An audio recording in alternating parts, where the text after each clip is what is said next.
bad memory to go out on. Yeah, it's definitely bad.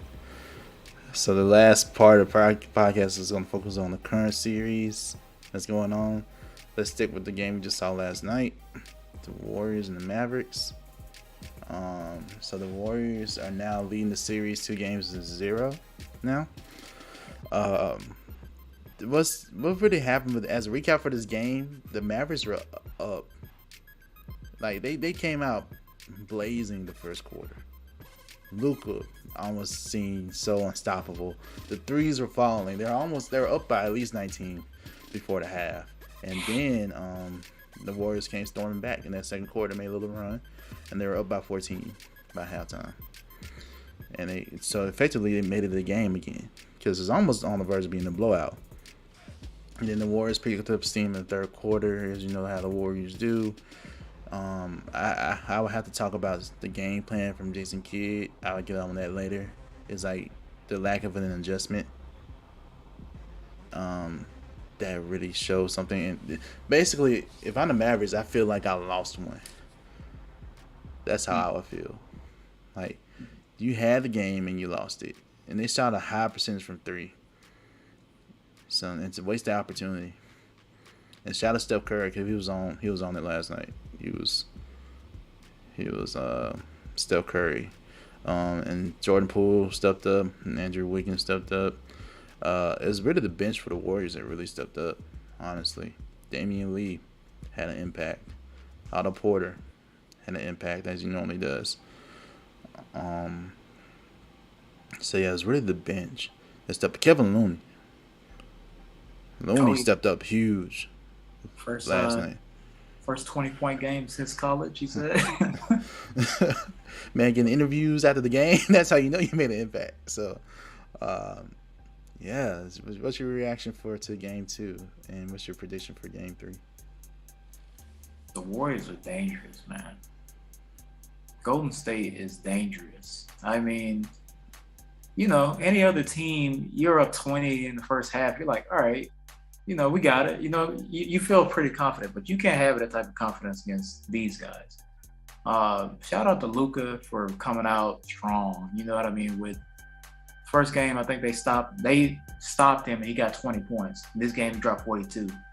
But it doesn't matter when you're playing against Golden State. You got to play defense. And I think the Mavericks will be fine as far as their scoring because they have Luka. And I think Luka's gonna be able to have an impact on the game going forward anyway. But when it comes to Golden State, man, it's Steph. You know what I mean? Like the stars just showed up, bro. Like Steph went nuts in that second half.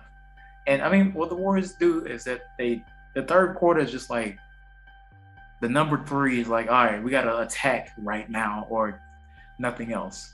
Like you're gonna get their craziest run in the third quarter, and then the fourth, you got to stick with it. But like you said, they have to make some big adjustments. Dallas, they have to make some big adjustments and really get these guys, get Curry and Clay, make the other guys beat you. That's what you have to do. Like these guys are gonna score, but try to limit their opportunities as much as possible because Steph, even if he's not like scoring 40, 30, he scored 30 last night, but even if he's not doing that, he still is so dangerous just being on the court that you have to be aware of every situation with him and Clay. I would just try to make the other guys beat you. That's what they got to do. But I do hope the Mavericks can make a comeback for game 3, and especially going back in Dallas. It should be pretty good for them because I know that home crowd's going to be ready. But yeah, man, Golden State is just, they're powerful.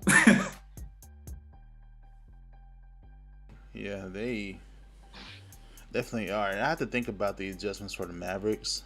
It's like the Warriors came out with an adjustment. They played a zone that worked effectively, and they made sure to block out certain shooters, right? Even though with the zone, there'll be a tendency for someone to be left open. In this case, it was like Josh Green, I think, for the Mavericks. And if you're the Warriors, you want Josh Green to shoot these threes. Like, you know, it's like who you take a chance on. You know, somebody you got to like give up something. You know, and that was a good game plan for the most part because despite the zone, Luka was still able to get his for the most part. But yeah, it's definitely interesting, and I don't know. I think there was also a conversation about Jason Kidd why not call timeouts at certain points. When you see the Warriors making these runs, call the timeout and adjust. I think Jason Kidd came out and said there's only so many timeouts, and I get that, but there is a thing called to know like the game flow. Momentum. There we go. There's a thing called momentum in the game flow. So like you knew exactly what I was trying to come up with. So like if they have it, at least put a stop to it. Timeouts can be tactical in that way, and across all sports, honestly. In football, freeze the kicker, call a timeout before they try it. Same thing. You do the same thing as far as free throws. Having the momentum shifting, so use the timeout. It's fine and get you guys ready again. So I think this game is on Jason Kidd to a certain degree. He had them all ready. Jalen Brunson came out on fire. Spencer Dinwiddie, like the support was there on the road, and that's good to see. If you're the Mavericks, that's good to see. But the fact that you lost the lead like that. And you had to come up with a game plan on defense to figure out who you want to leave open. If I'm them, I would deliberately leave like Draymond open. Because most times than not, he's probably going to miss it. Most times than not, he's going to miss this open jump shot, right? And the other thing about the Mavericks, attack the paint more. They when you see the zone, they just stuck to the outside for the most part. Attack the zone, force them to come in and collapse and play their part in the zone defense, and then effectively rotate and kick the ball out. Yeah. I just wish they attacked the zone more and attacked the paint more. It's okay to take twos. You don't have to take threes all the time. That's basically the takeaway here. It's okay to take the twos. Go into the paint. Luka did that to a certain degree, but he could have did it more. You know, and he has that basketball IQ to figure out, what zone it is and who's going to rotate with it. So, yeah, those are some adjustments that they can do to make this a series. And as far as Game 3 goes, it is at home for the Mavericks. The Warriors will be on the road. Will these bench players and role players be able to be effective in Dallas? I don't know. But I would predict that the Mavericks would win Game 3. It's just me. And this is my prediction for the rest of the series, all right? I think the Mavericks will win Game 3. I think the Mavericks will win Game 4. Then we'll see. And my prediction for the series is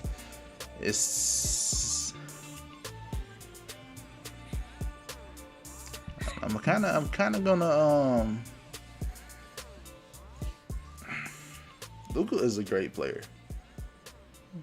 Luka is a absolutely great player, and it would be awesome to see if he advances. Dallas has enough shooting around them. They have enough support around them. And just defensive schemes are questionable, and the fact they don't have an inside presence and rim protector to really help them out. That's questionable to me. Whereas the Warriors, you do. You have key defensive guys.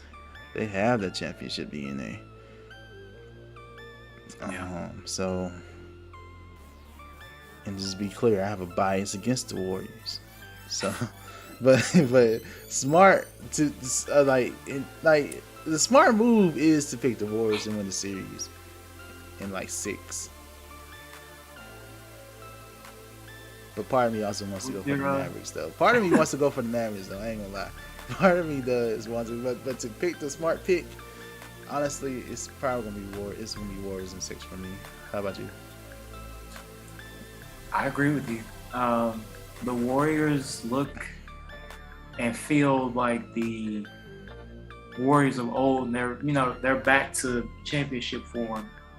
I think I'm predicting that the Warriors will probably win it in 6 or 7, but I am rooting for the Mavericks. I am rooting for Luka to. I want to see. Honestly, I'll go ahead and say this. I want to see another Heat Mavericks finals. Honestly, Okay. I mean, Okay. if I'm being real, Alright. obviously I'm a Miami fan, and obviously 2006 was against Dallas. 2011 we lost to Dallas, and now they're in the conference finals. We're in the conference finals, so I'm like, yeah, let's make it happen. Let's do it again, so we can get this, 1-1 with Dallas right. We get 2-1 championship run over them. But I mean, it's hard, man. I really, really deep down want the Mavericks to win, but the way Golden State plays, and they seem like they've gotten better each round. It looks like I'm gonna go. I'll agree with you. I'll agree with you that Warriors in 6 is probably what it's gonna be, but I hope that Luka can prove us all wrong. So. Yeah. Let's say we're in the same boat as far as that goes. I deep down, I really want the Mavericks and Luka to win. I want to see it. Yeah, but the smart pick, like the logical, like NBA, mindset is like, okay, the Warriors are clearly the better team. They have a better defensive philosophy right now. They have a championship experience. They have the others that are very effective, like Jordan Poole. Like if Jordan Poole wasn't on this team, maybe it'll be a little bit different. But Jordan Poole is literally like Steph Curry, like light, basically, because he's like, man, it's crazy how much talent the Warriors have, and Klay Thompson has come back to form now. He's found his groove. He's getting back to that Klay Thompson that we know. So I'm just like, good luck to everybody else if you got to deal with this trio. And then this caliber of shooting, and remember, they still have talent for upcoming years that we haven't seen much of yet, like Wiseman, because that's all they're missing really is the big man. Looney stepped up in that role last night, but if Wiseman can be like the potential big man, that floor spacer and that defender, we could potentially see another Warriors like dynasty here, which is scary for everybody around the league. We could potentially see it, but we'll see how that turns out with the players. And they also have Moody. We haven't seen much this year, and he was a lottery pick player as well. But I don't think it was a lottery pick, but he was up there, in the draft. So and Kuminga as well. I mean, it's not fair.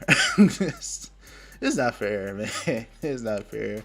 But yeah, we both going with the Warriors in 6 games. Although we both hope Luka can get it done along with the Mavericks. They need to look at those adjustments, like we said, man. Do those adjustments that we suggested. Like if they play zone, just attack the zone. And if everyone's like on, they can win at least 2 games. And Luka was gonna have to be spectacular to have a chance to win the series. Like he has to be spectacular every single game, and you have to get support from Brunson and Dinwiddie. And I don't know if they can do it. I don't know if they can get the support from the others like that. I don't know if they can get it. Yeah, I agree. I know Luka. I can count on him to give me buckets, right? But the supporting cast is where it's always questionable. Like I was really shocked to see, and I was happy but shocked to see Dorian Finney-Smith just having a crazy shooting game in that last series, and Spencer Dinwiddie. I know he's capable of it. Still, him working back from ACL tear. Jalen Brunson did what he had to do in Luka's absence and continue that for the most part, but not at the same level. But it just is always a question of, will Luka have the extra support, and really will they be able to get stops? That's what they have to get stops before all else, because offensively they can take care of it on that side, but stopping Steph is almost impossible sometimes. But they have to do something on that end. Yeah, and try to attack him on defense. Like try to attack him as well. The Warriors had a good game plan. They would like often try to They had Curry hedging for the most part yesterday, but just attack it still. They force Curry to make a decision. Don't just allow the original defender to come back to Luka. You know, Luka needs to be a little bit more aggressive when it comes to that. And there could be other ways to get matchups and mismatches that you want. There are other ways. There are other systems you can run, and other plays you can run to get the desired mismatch. Because you have the good thing about the Mavericks, they do have 3 guys that can put the ball on the floor and get buckets. You got Brunson, Dinwiddie, and Luka. Yeah. If those 3 are on the floor, you should be able to attack Curry because you can't hide them everywhere. Yeah.